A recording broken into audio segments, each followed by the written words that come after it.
Hey guys, it's Heather. Excuse my crazy dog in the background. He is just being really wild today. But anyways, I hope this turns out okay. I'm not using my regular camera. I'm using my webcam on my computer just because it's a lot easier to set up and I get a better visual field than trying to find something to prop my camera up on. But anyways, I just wanted to do an update about school. It's been about a month, I think, since my first video, and I'm almost done with my pediatric rotation at school, which has been really interesting. I know I said I was going to do a video over the Denver assessment for pediatrics, and I would still like to do that. I had a kit that I checked out from my teacher to do my project on a child, but I gave it to another student because we have a limited window of how long we can keep them. So I might try to do a makeshift one of stuff I can find around the house, or I might just try to explain it to you. I'm not really sure.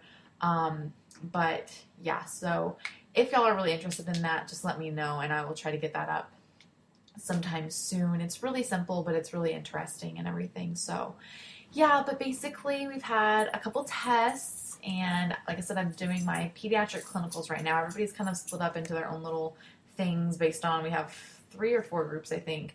And some people are in OB, some people are in PEDS, and some people are in leadership. And my first rotation was in leadership, or I'm sorry, in pediatrics. So yeah, we were not able to get a long hospital rotation like our other clinicals are. We had 1 day in the hospital, and then the rest were all community placements. So I was a little disappointed that I didn't get to have more hospital time, but the time I did have was very, very interesting. I learned that it's very hard to get a pediatric blood pressure, so if you haven't started PEDS yet, keep that in mind. Give yourself extra time to do vitals because you think that it's going to be a lot simpler, just like it is when you're doing an adult, but it's not. So keep that in mind.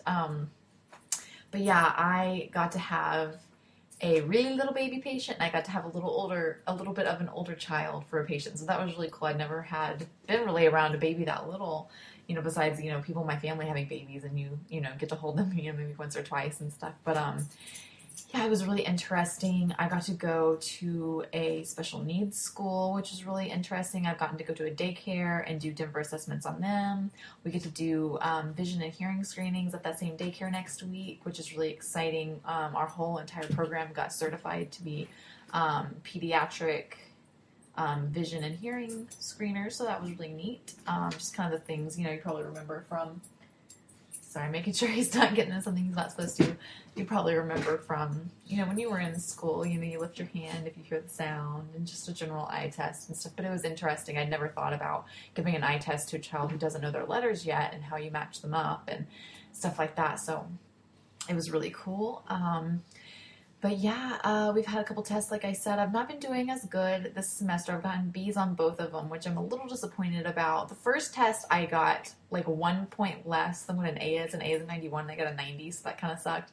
But I thought I wasn't going to do very good on it. I don't know why. I thought that test was so hard. It was an OB test, and it was, all the basic stuff, like a lot of anatomy type of questions, just to kind of like review us and everything like that. But I just thought it was so hard, and so I really didn't know what to expect when I saw my grades. So although it does start to get, that 1 point below an A, I was just relieved when I saw that I had a B. I like I said, I didn't know what to expect, so that was really nice. And then we had our first PEDS test, which I have like a very system, like when I take our tests, they're all on a paper, or I'm sorry, they're all on a computer, and we get a little piece of paper, and I go through and I write down every number on the test, 1 through 40, 1 through 50, whatever.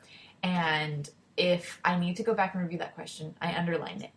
And that means either I'm not 100% sure of the answer, or I really don't know the answer. And if I really don't know the answer, I usually put like a couple of little lines. And then I go back when I finish throughout the test, and I write down all those numbers again, and I go back and review them. And if I feel okay with that answer, I cross it out.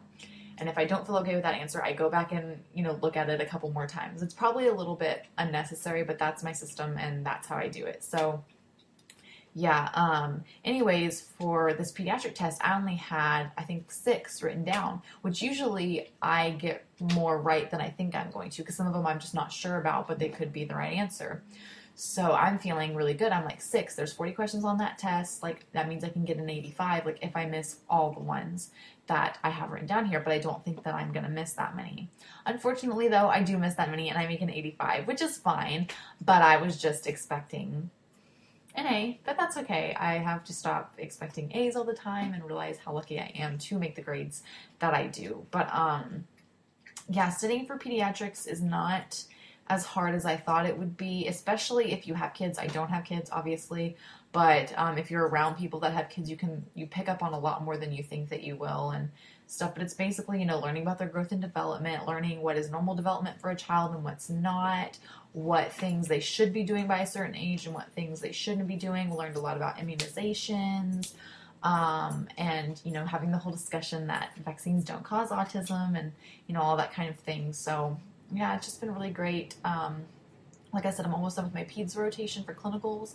I go 2 days this week for PEDS clinicals, and after that, I start my leadership rotation. So that's going to be really, really interesting. I will get to practice being a team leader, charge nurse type thing and everything. So yeah, that's about it that's been going on, guys. With our clinicals being, you know, a lot of community settings, it's hard to kind of really explain my clinicals because they're so different and it's just, it would be way too long and stuff. So I just hope I gave a good little overview of the kinds of things we've been doing. I'm sure most programs are probably in a children's hospital the whole time. I'm pretty sure that's what I'll be doing for my RN portion of the program. So yeah, which somebody asked me in a comment about that, and I will be starting, if everything goes as planned, I will be starting my RN program this time next year.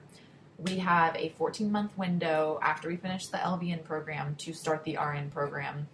This allows you time to just kind of recoup, get a job, work, or take any last-minute classes that are required. And I have to take one more class. I have to take physiology just by itself. I've taken anatomy just by itself, and I've taken anatomy and physiology together, but you have to take physiology just on its own. So I have to take that one more class. Then you can't start in the summer. It's either spring or fall, so I'll have to start in the fall. But I will probably relish that summer off of school so much.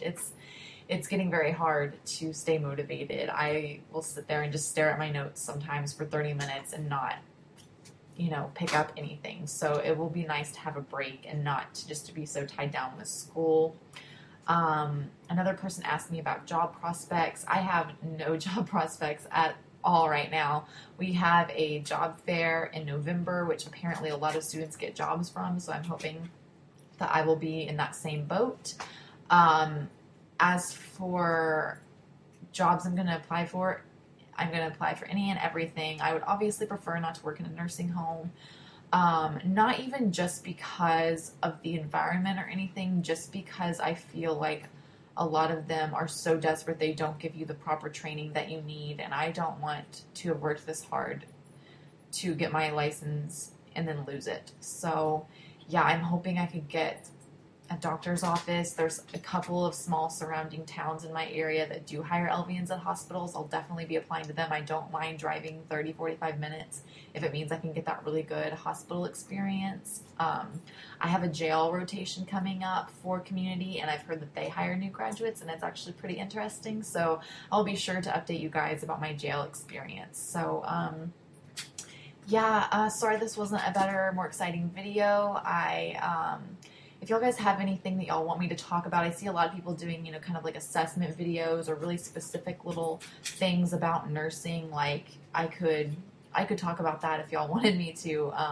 Just let me know. I could maybe do, since it is my PEDS rotation, I could talk about maybe how pediatric assessment is different, or anything like that. Just let me know, guys, anything, and I will do my best. I am busy, but we all are. So anyways, guys, I hope y'all have a great week and are enjoying your semesters. If y'all have any comments or questions, please let me know and put them down below. Thanks so much, guys. Bye.